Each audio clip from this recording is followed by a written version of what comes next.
जय मां काली, जय मां दुर्गा, जय श्री राम, जय जय श्री राम। इस सज्जन को क्या तकलीफ है भाई? कुछ नहीं चाचा, आपका बेटा थोड़ा बाप बनना चाह रहा है, ऐसे तो उससे नहीं हो पा रहा है, तो उसीलिए आपका बेटा है ना, उसीलिए थोड़ा सियानाबाजी का बाप बनना चाह रहा है। আগেই আপনার সবকা সাথ সবকা বিকাশ নীতির পিন্ডি চটকে ছেড়েছে, আর এখন যখন জয় শ্রীরামে চিড়ে ভিজছে না বাংলাতে, আপনারা জয় শ্রীরাম ছেড়ে জয় মা কালী জয় মা দুর্গা করছেন, তখন উনি নিজেকে সব থেকে বড় হনুমান প্রমাণ করার চেষ্টা করছেন। আর করবেই না কেন, আপনারা ওনাকে একটু বেশি মান্যিগুন্নি করেন, খাতিরাত্তি করেন, ওনার কথায় দিলীপ ঘোষকে কাঁচি করেছেন, তাই একটু আর কি। আর কেবল উনি নয়, বাংলায় ওনার থেকে বড় আরো একটা হনুমান আছে, যিনি নিজেকে জাত গোবরের বাচ্চা বলে দাবি করেন। এক ছবলেই ছবি, 14টা দল পাল্টে নকশাল থেকে খ্যাকশিয়াল হয়ে এখন বাংলায় দাঁড়িয়ে বলছে আমি পলিটিক্সের বিষয়ে কম্প্রোমাইজ করি না দাদা। ये जो आवाज हमने उठाई है, ये आवाज मेरे साथ रहना चाहिए, क्योंकि मैं कॉम्प्रोमाइज पॉलिटिक्स नहीं करता। मैं जिंदगी में कॉम्प्रोमाइज पॉलिटिक्स नहीं की है। পশ্চিমবাংলার রাজনীতিতে যদি সব থেকে বড় সুবিধাভোগী গিরগিটি কেউ থেকে থাকে, তাহলে নিঃসন্দেহে তার নাম মিঠুন চক্রবর্তী।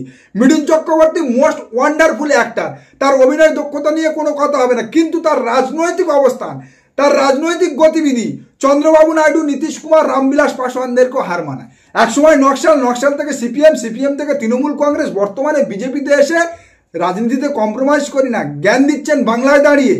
বাংলার মানুষ আপনার সম্পর্কে যা জানে, আর দ্বিতীয়বার বাংলার মানুষের মুখ খুলিয়ে আপনার জায়গা নষ্ট করবেন না এই বাংলার মাটিতে। তবে হ্যাঁ, আপনি মুখ ফসকে একটা সত্যি কথা বলে ফেলেছেন, ভারতীয় জনতা পার্টি বিজেপির জন্য পশ্চিমবাংলায় এটাই শেষ নির্বাচন। আমাদের এবারের লড়াই কিন্তু শেষ লড়াই, শেষ লড়াই। তাহলে তো এবারে আপনাকে আব্বাস সিদ্দিকীর দলে নাম লেখাতে হবে, কারণ পশ্চিমবাংলায় যতগুলো রাজনৈতিক দল আছে সবার ঝোল আপনার চাকা হয়ে গেছে। আপনি নিজেকে সব থেকে বড় বাঙালি বলে দাবি করেন, অনেক বড় বড় অ্যাওয়ার্ড শো ফাংশনে গিয়ে বড় বাঙালি, সব থেকে বড় বাঙালি সম্মানটা আপনি হাতে তুলে নেন। আর আপনার বাড়ি থেকে 74 কিলোমিটার দূরে, মহারাষ্ট্রে মুম্বাইয়ে আপনার বাড়ি থেকে 74 কিলোমিটার দূরে বাঙালিদের ওপর অত্যাচার হচ্ছে, বাংলা ভাষীদের উপর অত্যাচার হচ্ছে, বাংলা বলার জন্য তাদেরকে বাংলাদেশি দাগিয়ে দেওয়া হচ্ছে, আর আপনি লেজ গুটিয়ে আরএসএস এর ভয়ে, ভারতীয় জনতা পার্টির ভয়ে খোঁয়ারে বসে আছেন।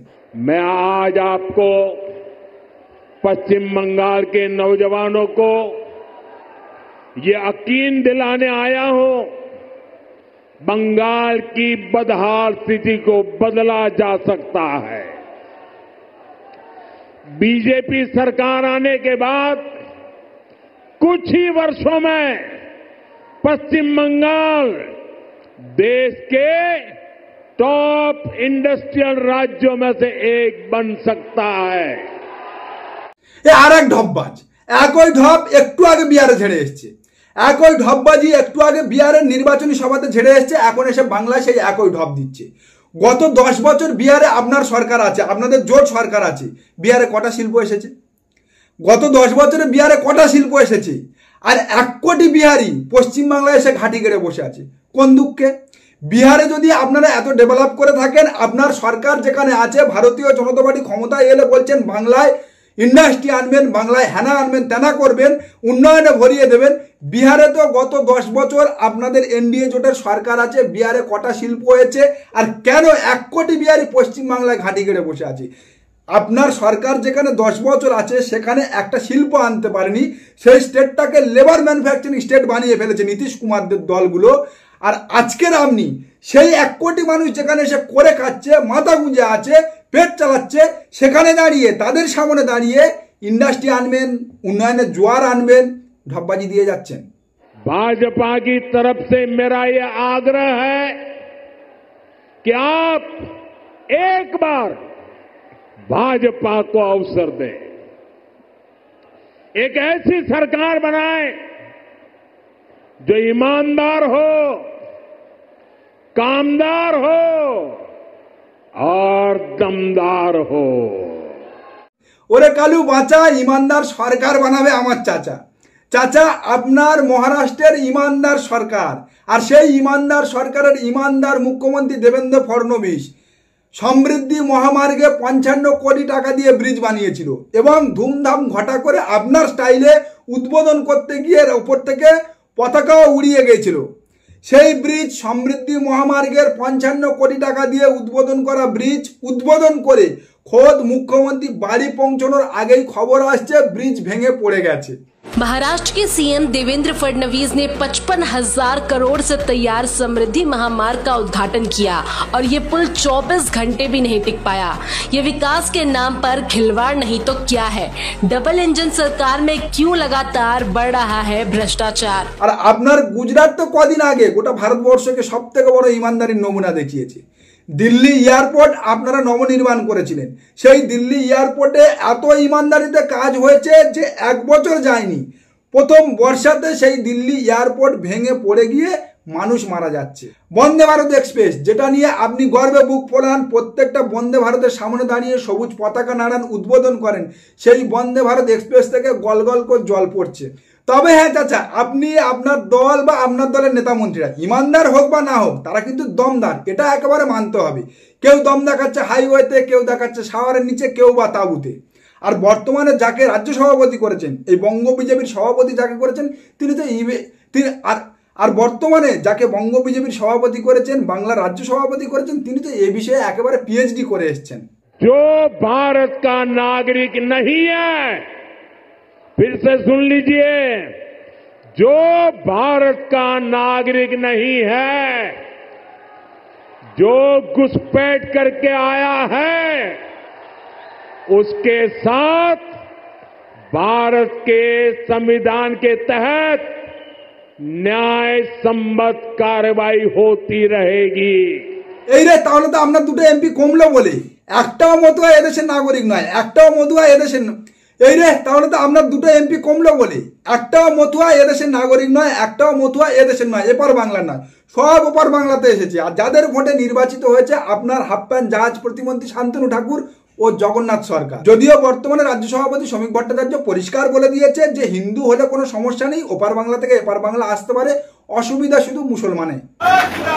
হিন্দু কোনো এনআরসির পরিচয়পত্র দেবে না, হিন্দু কোনো সিএর সার্টিফিকেট নেবে না, হিন্দু যাবে সরাসরি যাবে হেঁটে, ওয়াকিল সরাসরি গিয়ে বলবে আমি হিন্দু। পরিস্থিতির বাধ্যবাধকতায় আমি বাংলাদেশে থাকতে পারিনি, আজকে তার জন্য আমি এখানে এসেছি। আমার কাছে বাংলাদেশের রসিদ নেই, আমার কাছে বাংলাদেশের কাগজ নেই, আমার কাছে বাংলাদেশের মার্কশিট নেই, আমার কাছে বাংলাদেশের ভাড়ার বিল নেই, আমার কাছে বাংলাদেশের পাসের টিকিট নেই, কারণ আমি হিন্দু। এই দেশ আমার দেশ, এই দেশ থেকে তুমি আমাদের তাড়িয়ে। কাকা, তোমাদের ধান্দা যে অনুপ্রবেশকারী বা রোহিঙ্গা তাড়ানো নয় তা পশ্চিমবাংলার মানুষ ধরে ফেলেছে। যদি তাই হতো তাহলে দিল্লির বসন্ত কুঞ্জে যেখানে 3-4 পুরুষ ধরে বাঙালিরা বসবাস করছে, যেখানে তাদের 3-4 পুরুষের জন্ম হয়েছে, যাদের ভোটার কার্ড আধার কার্ড প্রোভাইড করেছে দিল্লি সরকার, ভারত সরকার, তাদের জল কারেন্ট বিদ্যুৎ সবকিছু বন্ধ করে দিচ্ছে আপনার সরকার। কোন দুঃখে? উত্তম কুমার ব্রজবাসী একজন রাজবংশী সম্প্রদায়ের কুচবিহারের মানুষ, যার বাবা যার দাদুর এই বাংলাতে জন্ম হয়েছে, এই কুচবিহারে জন্ম হয়েছে, তার কাছে এনআরসির নোটিশ কোন আক্কেলে আসাম সরকার পাঠাচ্ছে? আর মতুয়া কার্ড থাকা বনগাঁর মতুয়া ভাইকে কেন কোন দুঃখে গ্রেপ্তার করেছে আসাম পুলিশ? যেখানে শান্তনু ঠাকুর বুক বাজিয়ে 2024 লোকসভা নির্বাচনের আগে বলেছিল যে তোমার কাছে যদি মতুয়া কার্ড থাকে, মতুয়াদেরকে তিনি বলেছিলেন যে মতুয়া কার্ড থাকলে তুমি নাগরিক, তোমাকে আর দ্বিতীয় কিছু লাগবে না, এটা নিয়ে তুমি গোটা ভারতবর্ষ ঘুরতে পারবে। নির্বাচনের আগে মতুয়াদেরকে ধোকা দিয়ে তাদেরকে বোকা বুঝিয়ে একটা মতুয়া কার্ড হাতে ধরিয়ে দিয়েছিল।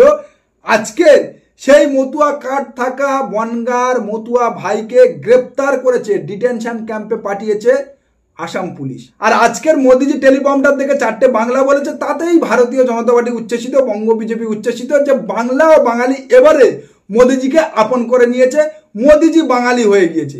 মোদিজি দয়া করে এই বাঙালি হওয়ার চক্করে আমাদের মা কালী মা দুর্গাকে রাস্তায় নামাবেন না। আগেই আপনারা প্রভু রামচন্দ্রকে মন্দির থেকে টানতে টানতে রাস্তায় নামিয়েছেন, আর রাস্তায় থেকে একেবারে ভোটের লাইনে দাঁড় করিয়ে দিয়েছেন। দয়া করে আমাদের মা দুর্গা মা কালীকে তা করবেন না। আমাদের মা কালী মা দুর্গা মন্দিরে থাক, আমরা সেখানে পুজো দেবো, আমরা সেখানে গিয়ে আশীর্বাদ নিয়ে আসবো।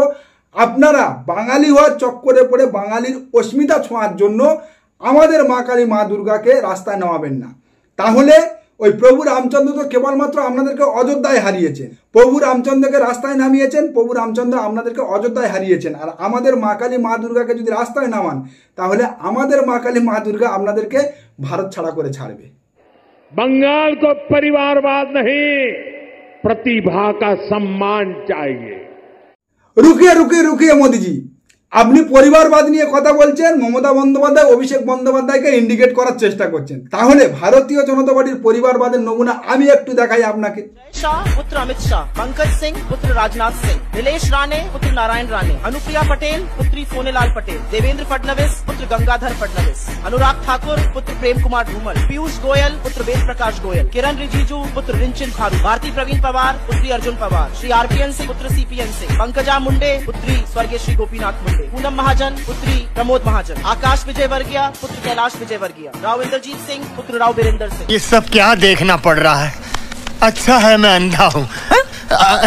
চলুনি আবার সূচের পিছনে কাটি দিচ্ছে। কাকা এই যাত্রা 4 নোবেল পেয়েছে। এই যাত্রায় প্রথম বিদেশের মাটিতে চলচ্চিত্রে অস্কার ছিনিয়ে এনেছেন। এই যাত্রায় 4টে রাষ্ট্রকে ন্যাশনাল অ্যান্থাম দিয়েছে, জাতীয় সঙ্গীত দিয়েছে। ঘাটাতে যাবেন না, ভারী পড়ে যাবে। নমস্কার, আজকের প্রতিবেদন এখানে শেষ করছি। দেখা হচ্ছে আগামী কোনো প্রতিবেদনে। আমাদের প্রতিবেদন সম্পর্কে আপনাদের মতামত অবশ্যই জানান কমেন্ট সেকশন। সবাই ভালো থাকবেন।